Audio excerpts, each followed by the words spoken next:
she needs the phone.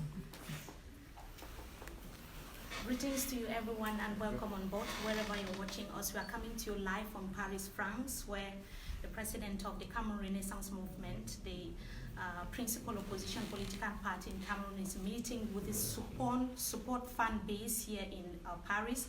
He has just held a press conference where he talked about the political situation in Cameroon, his prison experience, and the reason why he's not going to be taking part in the upcoming twin elections in Cameroon. Right now, we are having Professor Maurice Kamto, who is here in Paris. Professor, thank you so much for talking to Deutsche Welle. You're welcome. And just to remind those who are watching us all over the world that we are coming to you live from GW Africa Facebook page. We thank you so much. We want to know what you think about the topics that we are going to be discussing with the CRM or MRC president or political leader in Cameroon. Now, Maurice Kamto, I know you as a principal opposition leader in Cameroon. That is how I personally know you. I know about your journey. How would you want the world and your supporters in Cameroon to remember you? Thank you for having me this morning or this afternoon.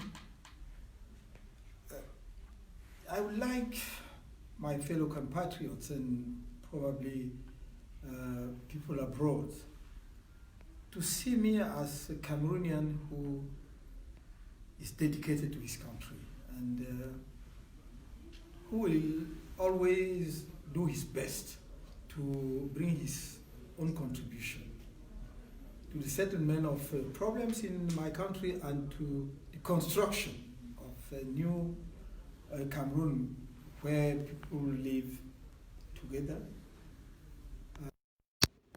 where the youth has its own place, and where the prospect of building a strong country with a modern leadership focused on the development and the shared prosperity in the country is in place. That's how I would like people to remember. Constructing a new Cameroon, but boycotting an upcoming election, which is aimed at defining the political future in the country. The MRC that you are actually leading is not taking part in the upcoming municipal legislative election in Cameroon that is going to be in February. You have given a good number of reasons. How do you expect this change to come in place without going through the normal democratic process that you're supposed to go through? We don't think that the upcoming elections will resolve our country, and that's why when you say that these elections are going to define the future of the country, I don't think so, because seriously, it is not going to change anything on the current situation in the country. The multifaceted crisis in our country with two key ones. The first one being the current situation in the northwest and southwest of Cameroon, the so-called Anglophone regions of Cameroon, which is sad when you think of it. That there is an ongoing war for the past 3 years in our own country, Cameroonians fighting Cameroonians, Cameroonians shooting on Cameroonians, Cameroonians killing Cameroonians, and we are not able to settle the matter. There is something wrong there. It is something I can't understand. If you lead a country, you should make sure that you address the concern of people. If people in the English-speaking part of the country say that they have a problem, they are not satisfied with the current form of the government, and you say you don't care about that, it means that there is something wrong. I cannot, with this pending situation in the English-speaking part of my country, with the whole electoral hold-up after the 2018 presidential elections, go to elections knowing perfectly that the outcome of these elections will not be what we expect, according to our weight on the ground, according to what we represent in the Cameroonian arena today. So that's why we took the decision not to go to these elections. But it does not mean that we shy away from democracy. We took the decision to reach or to go into power peacefully and through elections. This is our path since the very beginning, since the creation of Cameroon Renaissance Movement. Taking the decision not to go to election does not mean that you are not playing democracy. You are not part of the democratic game. It is just that you are upset with a situation, and you try to reach out the government by sending them a clear message, because you try to do it otherwise, they never listen to you. We made many proposals how to settle the matter, to solve the problem in the Anglophone area, northwest and southwest. We extend a peaceful hand to government to sit down and make a consensual reform of the electoral system. It means that we are part of the democratic system. Process. Now, it's very important what you're talking about, especially the Anglophone crisis, yeah, and what you have done. We'll be coming back in just a few seconds. Yeah. But I want to know about those who are supporting the Cameroon Renaissance Movement Party that you are leading. Yeah. Their political ambitions. They wanted to be mayors. They wanted to be municipal councillors and also occupy seats in parliament to be able to change things in the country. You have good number of supporters on the ground. That is why you came second for the first time in the history of Cameroon during the 2018 presidential election. What do you want to do with this fan base that you have in Cameroon and those who have these political ambitions that had to leave other political parties to join the MRC? First of all,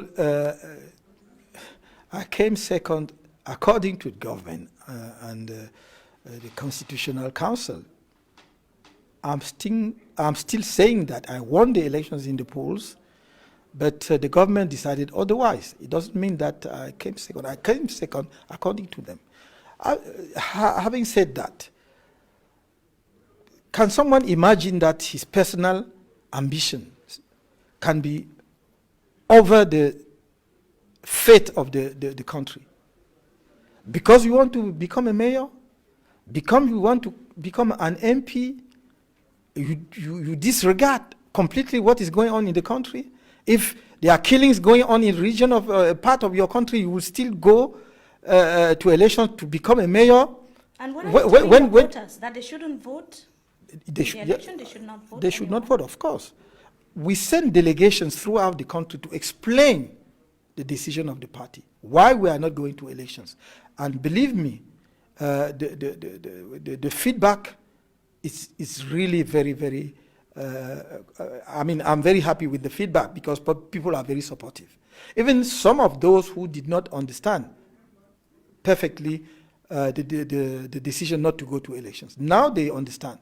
And if you go to the two regions, you will see that many of our militants and supporters are very happy because they can walk in the street without any threat from anywhere, as people who are, looking at people dying, and then they will just go to fight to win a seat for their own sake. You do not go to politics to play a game for yourself. You go to change the country. When you say, okay, people wanted to go to the parliament to change it, how do they change the country? Now we have 180 seats in the parliament in Cameroon. And before going to elections, all the seats in competitions for the oppositions are 46 seats. Meaning that if they win all the 46 seats, yet they will not have the majority in the parliament. They will not even approach the majority in the parliament. How do they change anything with that? So to you, that would not be in any way significant? Absolutely. Now, on to something else. In 2019, on the 26th of January, Professor Maurice Kamto, who is a leading opposition party leader in Cameroon, was arrested alongside hundreds of other supporters of his party, jailed for 9 months, and was released later after a lot of mobilization, domestic mobilization and international mobilization. Maurice Kamto was released later. Tell us how your experience was when you were in jail. Oh, it will be a very long story. I know. Yeah, but tell us how it was. The prison is not something, it's not a place where you would like to send somebody, even your enemy. The prison is a prison, and especially in our own area over there in Cameroon. So what I can say is that it's a time for you to reflect maybe a little bit more on your, not on your personal future, but on your political agenda. How will I achieve the goal I would like my country with my people to achieve? And this is the type of thing we reflected on during our detention. I would not spend my time complaining on myself. Explaining. And while you were in prison, you equally met... Yes, what shocked me the most was the torture against many of our militants.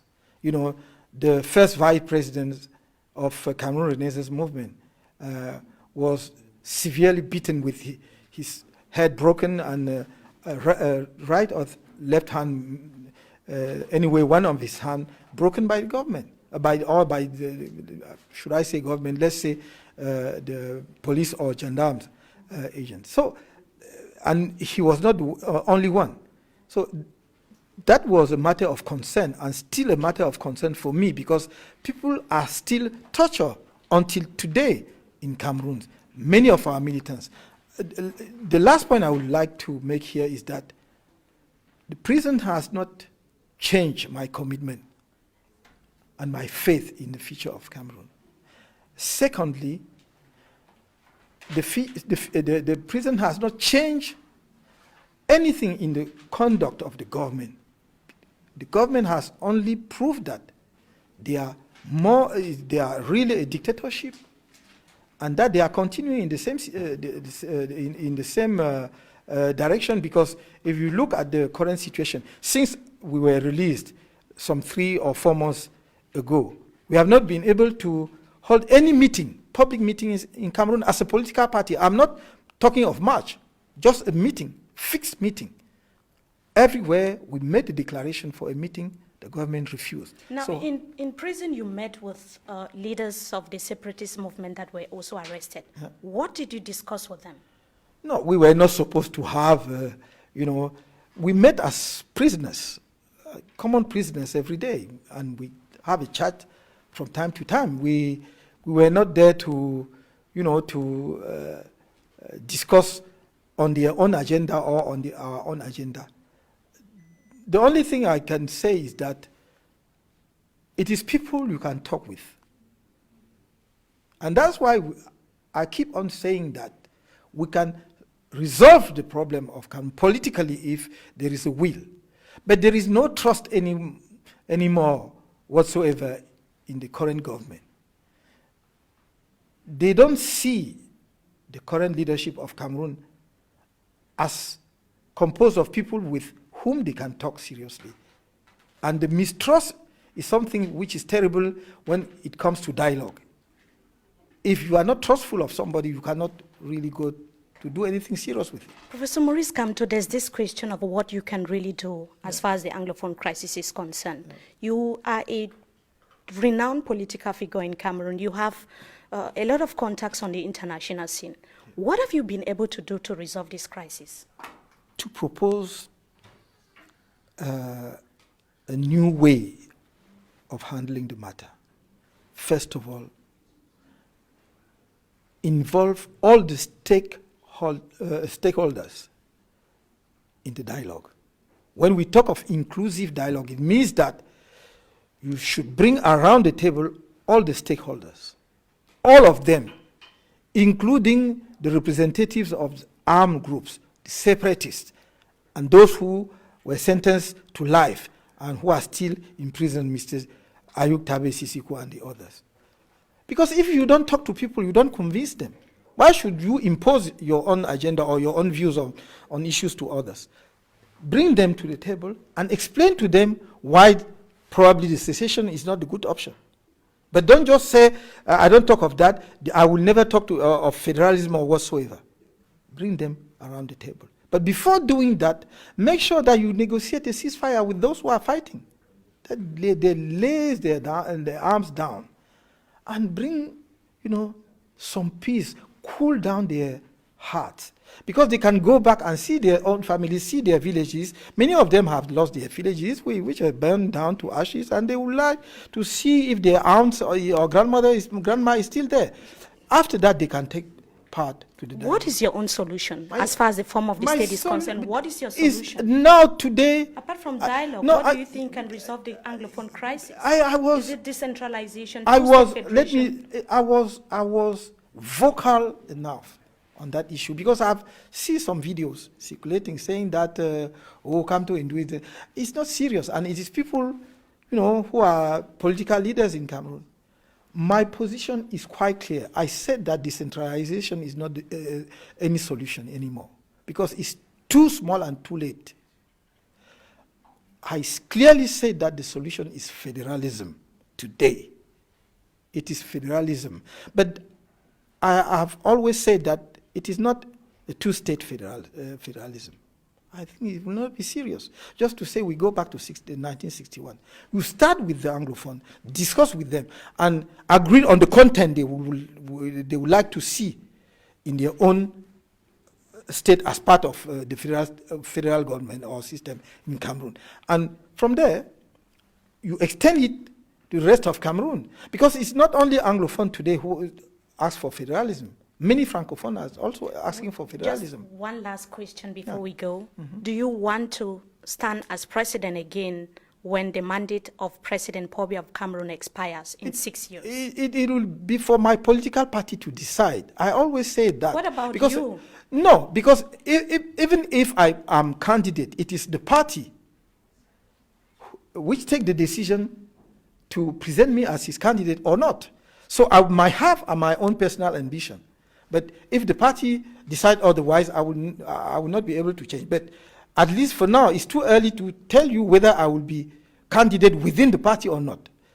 The key issue today is how do we solve the crucial problems ahead of us.